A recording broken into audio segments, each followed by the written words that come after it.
Hello दोस्तों, हमारे channel कहानी कुंभ में एक बार फिर से आपका बहुत बहुत स्वागत है। तो चलिए हम आज की कहानी शुरू करते हैं। आज की कहानी है विधवा नंद से पीछा छुड़ाने के लिए भाभी ने ऐसे आदमी से करा दी शादी जो लाल सुर्ख जोड़े में सजी वीनों के चारों तरफ गूंजती शहनाई और विवाह की रौनक थी। सुजीत की छवि जैसे वीनों की आंखों के सामने घूम रही थी और स्वतः ही उसे याद आती थी सुजीत के साथ उसकी पहली मुलाकात। वह दिन जब सुजीत उसे देखने आया था तो उससे ज़्यादा नर्वस शायद सुजीत खुद ही था। मुंह नीचा किए वह चुपचाप बैठा था और जैसे ही माँ वीनू को लेकर ड्राइंग रूम में पहुंची, माँ के पाँव छूने के बजाय गलती से सुजीत ने वीनू के पाँव छू लिए। तब अल्हड़ वीनू ने उसे दूधो नहाओ और पूतो फलों का आशीर्वाद दिया तो वहाँ उपस्थित सभी ठहाका मारकर हंस पड़े। सुजीत को वीनू की चंचलता बहुत भा गई और वह उसके मनमोहक रूप से आकर्षित हुए बिना भी नहीं रह सका। वहीं वीनू को भी सुजीत की सादगी पसंद आई थी। वीनू सुजीत से अपनी पहली भेंट को जब भी याद करती बहुत देर तक हंसती थी। आज फिर वीनू लाल सुर्ख जोड़े में लिपटी बैठी थी। पहले जैसी चहल पहल आज नहीं थी। 11 साल पहले जो उत्सुकता वीनू की आंखों में विवाह को लेकर थी, वह आज आंसू बनकर बह रही थी और कई सवाल उसके कोमल हृदय पर आघात कर रहे थे, पर जवाब तलाशने से भी उसे नहीं मिल रहे थे। एक समझदार पति के साथ साथ उसका सबसे प्यारा दोस्त सुजीत याद आ रहा था। तो याद आ रही थी उसे अपनी ससुराल, जहाँ पति का बेइंतहा प्यार मिला और देवर सास ससुर के स्नेहपूर्ण व्यवहार ने उसके जीवन में इंद्रधनुषी रंग बिखेर दिए। उसका घरेलू जीवन तब और साकार हो गया जब वीनू के घर में एक नन्हे मुन्ने की आहट हुई। उसकी ससुराल और मायके में खुशियों का उत्सव छाया हुआ था, लेकिन उसको क्या पता था कि उसकी खुशियों पर एक ऐसी बिजली गिरेगी जो सब कुछ जलाकर राख कर देगी। दिवाली के दीपों की ज्योति से अंधेरे जीवन में भी प्रकाश हो जाता है, पर इस बार की दिवाली वीनू के जीवन में अंधकार भरने आई थी। सुजीत दिवाली के अवसर पर बाजार गया। वीनू को 4 महीने का गर्भ था, इसलिए वह न जा सकी। बाजार में बम विस्फोट हुआ और सुजीत लौटकर घर न आ सका। उसकी मृत्यु का समाचार और फिर उसका छत विक्षत शव देखकर जो सदमा वीनू को लगा, उसे वह सहन न कर सकी और उसका गर्भपात हो गया। सुजीत की यादें जहां वीनू के मुखमंडल पर खास छटा बिखेर देती थी, वहीं उसकी मृत्यु की कल्पना से भी वह सिहर उठती थी। वीनू आज अपने अतीत के सारे पृष्ठ पलट लेना चाहती थी। यादें समय के प्रवाह के साथ धूमिल अवश्य पड़ जाती हैं, परंतु खत्म कभी नहीं होती, क्योंकि हृदय पर बने उसके निशान सागर की गहराई से भी गहरे होते हैं। गुजरते हुए कल ने वीनू के जीवन पर गहरे निशान छोड़े थे, ऐसे निशान जो उसे बहुत गहरे आघात दे गए थे। विधवा वीनू अपने सास ससुर की सेवा करते हुए जीवन व्यतीत करना चाहती थी। साथ ही एक शिक्षिका होने के नाते अपना सारा जीवन अपने विद्यालय और विद्यार्थियों के हित में समर्पित करना चाहती थी। पर जिस औरत का सुहाग उजड़ जाए, उसके अपने भी बेगाने हो जाते हैं। यहाँ तक कि घर के लोग भी सांप की तरह फुफकारते हैं और दंश भी मारते हैं। सुजीत की मौत के बाद उसके ससुराल वालों का व्यवहार वीनू के प्रति अनायास ही बदल गया। सास का छोटी छोटी बातों पर फटकारना, किसी न किसी बात में कमी निकालना अब आम हो गया था। मगर जब देवर और ससुर की कामुक नज़र उसे कचोटने लगी तो उसकी सहन शक्ति परास्त हो गई। तब अपना सारा साहस जुटाकर वीनू अपने मायके चली आई। घर में माँ बाबूजी के अलावा उसका एक छोटा भाई प्रमोद भी था। घर का सारा काम वीनू अकेले ही करती। माँ बाबूजी का पूरा ख्याल रखती, विद्यालय जाती, शाम को ट्यूशन पढ़ाती और प्रमोद की पढ़ाई में सहयोग भी देती। इस तरह उसने अपनी दिनचर्या को पूरी तरह व्यस्त कर लिया था। देखते ही देखते 9 साल गुजर गए। प्रमोद वीनू के सहयोग की बदौलत IT प्रोफेशनल के रूप में अपने पैर जमा चुका था। उसके लिए अच्छे अच्छे रिश्ते आने लगे। माँ बाबूजी ने वीनू की सलाह से एक सुंदर व सुशिक्षित लड़की सुनंदा को देखकर प्रमोद का रिश्ता तय कर दिया। विवाह भी खुशी खुशी संपन्न हो गया। घर में एक नई बहू आ गई। प्रमोद की खुशियों में वीनू अपनी खुशियाँ तलाशना सीख गई थी। तभी मुँह दिखाई के समय सुनंदा को अपना हीरो जड़ित हार देते वक्त उसने कहा था, सुनंदा, तुम्हें इससे भी ज़्यादा सुंदर तोहफा तब दूंगी जब तुम हमें एक प्यारा सा प्रमोद जैसा भतीजा दोगी। घर के सारे छोटे बड़े फैसले वीनू की सलाह से लिए जाते थे और प्रमोद भी अपनी दीदी के पूरे प्रभाव में था। इसलिए सुनंदा के मन में वीनू के प्रति द्वेष घर कर गया। अब वह वीनू को नीचा दिखाने का कोई न कोई मौका ढूंढती रहती थी। हालांकि वीनू उसे अपनी छोटी बहन की तरह समझती थी और उसकी गलतियों को भी क्षमा कर देती थी। सुनंदा माँ बनने वाली थी और कमजोरी के कारण डॉक्टर ने उसे पूरी तरह आराम की सलाह दी थी। इसलिए बाकी कार्यों के साथ साथ वीनू फिर से घर का सारा काम संभालने लगी। सुनंदा की हर ज़रूरत का भी वह पूरा ख्याल रखती। उस दिन विद्यालय से लौटने के बाद वीनू फ्रेश होकर दोपहर के खाने में जुट गई। प्रमोद भी घर पर ही था। सब मेज पर खाना खाने के लिए बैठे ही थे कि सुनंदा झल्ला उठी। खाने की थाली में से एक बाल निकल आने के कारण सुनंदा गुस्से से लाल पीली होते हुए बोली, दीदी, अगर आपको कोई परेशानी है तो यूँ ही कह दीजिए।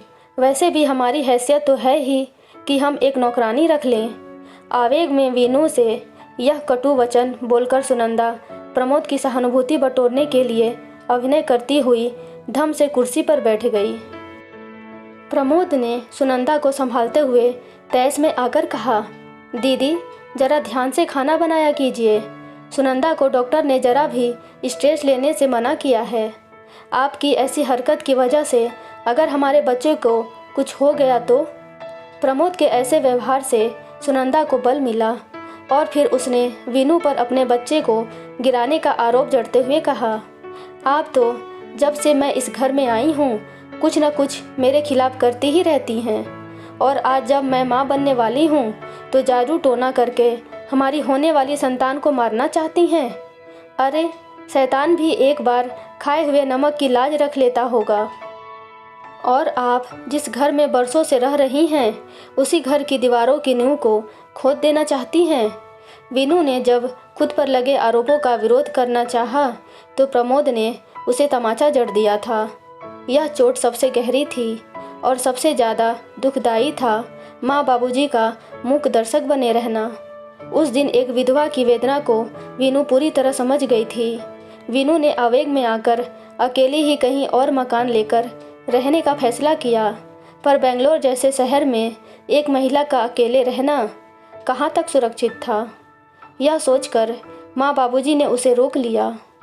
सुनंदा वीनू को परिवार वालों की नज़रों में गिराना ही नहीं बल्कि उसे घर से निकलवाना भी चाहती थी, पर अपनी आशाओं पर पानी फिरता देख अवसर पाकर उसने माँ बाबूजी के मन में वीनू के दूसरे विवाह का विचार डाल दिया।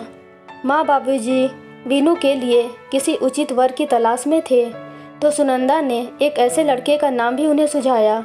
उसकी बातों में आकर घर वालों ने विधवा वीनू का रिश्ता तय कर दिया। वीनू यह तो जान ही चुकी थी कि एक औरत का अस्तित्व उसके पति की मृत्यु के साथ ही समाप्त हो जाता है और एक सादे समारोह में वीनू की दूसरी शादी संपन्न हो गई। वीनू अपने अतीत में खोई हुई थी कि तभी माँ ने उसे झकझोरा और कहा, वीनू बेटा, तुम्हारी विदाई का समय हो गया है। आज वीनू दिनेश की दूसरी पत्नी बनकर उसके घर जा रही थी। उसकी आंखों से आंसुओं का सागर उमड़ रहा था, किंतु इन आंसुओं का औचित्य समझ पाना उसके बस की बात नहीं थी।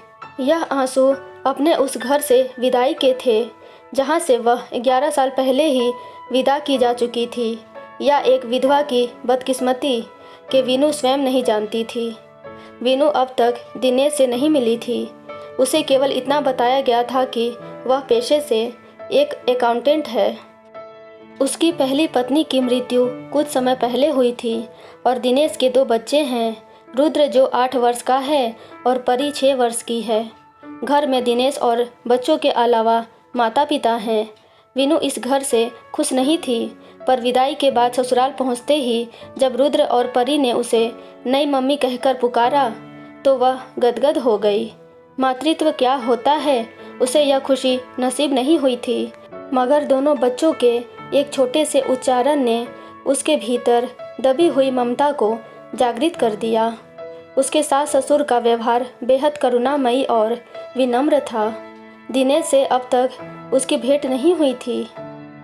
सुहाग रात को वीनू कमरे में काफ़ी देर तक उसकी प्रतीक्षा करती रही और इंतज़ार करते करते कब उसकी आंख लग गई उसे पता नहीं चला। शायद दिनेश ने उसे जगाना भी ठीक नहीं समझा। वीनू ने नई नवेली दुल्हनों जैसे नाज नखरे नहीं थे, इसलिए विवाह के अगले दिन से ही घर का सारा काम उसने अपने हाथों में ले लिया। सुबह जल्दी उठकर अपना पूजा पाठ समाप्त करके पहले वह अपने सास ससुर को चाय बनाकर देती, फिर नाश्ता तैयार करती। दिनेश को ऑफिस और बच्चों को स्कूल भेजकर वह अपने विद्यालय जाती। दोपहर को विद्यालय से आते ही बच्चे उसे घेर लेते। पहले तो उन्हें खाना खिलाकर वीनू उनका होमवर्क पूरा करवाती और फिर उनके साथ खूब खेलती। अब दोनों बच्चों ने उसे नई मम्मी के बजाय मम्मी कहकर पुकारने लगे थे। बच्चों के साथ वीनू ने अपने सास ससुर का भी दिल जीत लिया था। दिनेश देर रात घर आता, तब तक वीनू सो चुकी होती थी। दिनेश के साथ वीनू की जो बातें होती वे केवल औपचारिकता भर ही थीं। विवाह को दिन ही नहीं महीनों बीत गए थे, पर जीवन साथी के रूप में दोनों को एक दूसरे के विचार जानने का मौका ही नहीं मिला था। दिनेश का व्यवहार घर वालों के प्रति बहुत असहज था। माना वह घर पर कम रहता था, मगर जितनी देर रहता उतनी देर भी न तो बच्चों से और न ही माँ बाबूजी से वह खुलकर बातें करता था। वीनू ने उन सब के बीच एक अजीब सी दूरी का अनुभव किया और वह सशंकित हो उठी। वह माँ बाबूजी से सीधे कुछ भी कहना नहीं चाहती थी, मगर दिनेश से कहना भी ठीक नहीं था। एक दिन वीनू घर पर ही थी और बच्चे दिनेश के साथ कहीं गए थे। वीनू ने अवसर पाकर माँ जी से पूछ ही लिया, माँ जी, मैं जब से इस घर में आई हूँ उन्होंने कभी मुझसे बात नहीं की और मुझे उनका व्यवहार भी बहुत अजीब लगता है। मुझे कहना तो नहीं चाहिए, मगर लगता है आप लोगों के बीच कोई समस्या। वीनू की बात काटते हुए माँ जी बोली, बेटा, दिनेश इस विवाह से। वीनू चौंक पड़ी, खुश नहीं है क्या? देखो बेटा, सुनंदा और प्रमोद को हमने पहले ही बता दिया था कि दिनेश न तो तुमसे शादी करना चाहता है और न ही वह तुम्हें पत्नी के रूप में स्वीकार कर पाएगा। दिनेश खुद को तुम्हारा अपराधी समझता है, माँ जी ने उत्तर दिया। बाबूजी ने अपनी चुप्पी तोड़ी और बोले, बहू, तुम जानती हो कि हमारी बहू कोमल की मृत्यु एक कार एक्सीडेंट में हुई थी। उसमें दिनेश भी बुरी तरह घायल हो गया था। उसका काफ़ी खून बह चुका था। ऑपरेशन के समय उसे खून चढ़ाया गया और लगभग 1 महीने उसका इलाज चला। ठीक होने के कुछ दिन बाद ही फिर उसकी तबीयत खराब हो गई। यहीं से उसकी बदकिस्मती शुरू हो गई। मगर बाबूजी, इससे हमारे रिश्ते का क्या संबंध? वीनू अभी भी सकते में थी। दिनेश की तबीयत जब ज़्यादा खराब हो गई तो जांच में डॉक्टर ने बताया कि वह HIV पॉजिटिव है। कहते कहते बाबूजी का गला रूंध गया। वीनू खुद को ठगा सा महसूस कर रही थी। वह सुनंदा को दोष नहीं दे सकती थी, मगर जो विश्वासघात भाई होकर प्रमोद ने उसके साथ किया, उससे वह सोचने को विवश हो गई थी कि क्या विधवा पुनर्विवाह का औचित्य यही है कि उसका प्रयोग केवल अपने स्वार्थ को पूरा करने के लिए ही किया जाता है। आज वह एक सुहागन होकर भी खुद को विधवा ही महसूस कर रही थी। बाबूजी ने वीनू के सिर पर प्यार से हाथ फेरते हुए कहना शुरू किया, दिनेश के CD4 सेल्स का स्तर अब धीरे धीरे कम होने लगा है। हम बूढ़े हो चुके हैं। दिनेश को कुछ हो गया तो हम बूढ़े तो वैसे ही ख़त्म हो जाएंगे। हमने सोचा कि हमारे बाद इन फूल से बच्चों को कौन संभालेगा, क्या होगा इनका। यही सोचकर हमने दिनेश का विवाह जबरन तुम्हारे साथ करवा दिया ताकि इन बच्चों को संभालने वाला कोई तो हो। इतना कहकर बाबूजी कमरे से बाहर निकल गए। अपने को संभालते हुए माँ जी बोली, बेटी, तुम्हें लग रहा होगा कि हम लोगों ने अपने निजी स्वार्थ के लिए तुम्हारा जीवन बर्बाद कर दिया। निर्णय अब तुम्हें ही लेना है। हो सके तो हमें क्षमा कर देना। निरुत्तर खड़ी वीनू वहाँ से भाग निकलना चाहती थी और जाकर प्रमोद माँ और बाबूजी से पूछना चाहती थी कि क्या विधवा होना उसका कसूर है। आज वह दोराहे पर खड़ी थी। तभी रुद्र और परी स्कूल से आते ही उससे लिपट गए और अपनी स्कूल की दिनचर्या बता कर उसकी गोद में झूलने लगे। बच्चों का स्पर्श पाते ही वीनू की मानो सारी उलझनें सुलझ गई थीं। उसकी नियति लिखी जा चुकी थी। वह दिनेश के समर्पण, माँ बाबूजी के प्रेम और अपने मातृत्व के सामने नतमस्तक हो गई। फिर रुद्र और परी ने वीनू के आंसू पोंछे और उससे लिपट गए। आज सब कुछ खोकर भी वीनू ने मातृत्व का अमृत पा लिया था। उसे आज अपना और आने वाला कल साफ नज़र आने लगा था।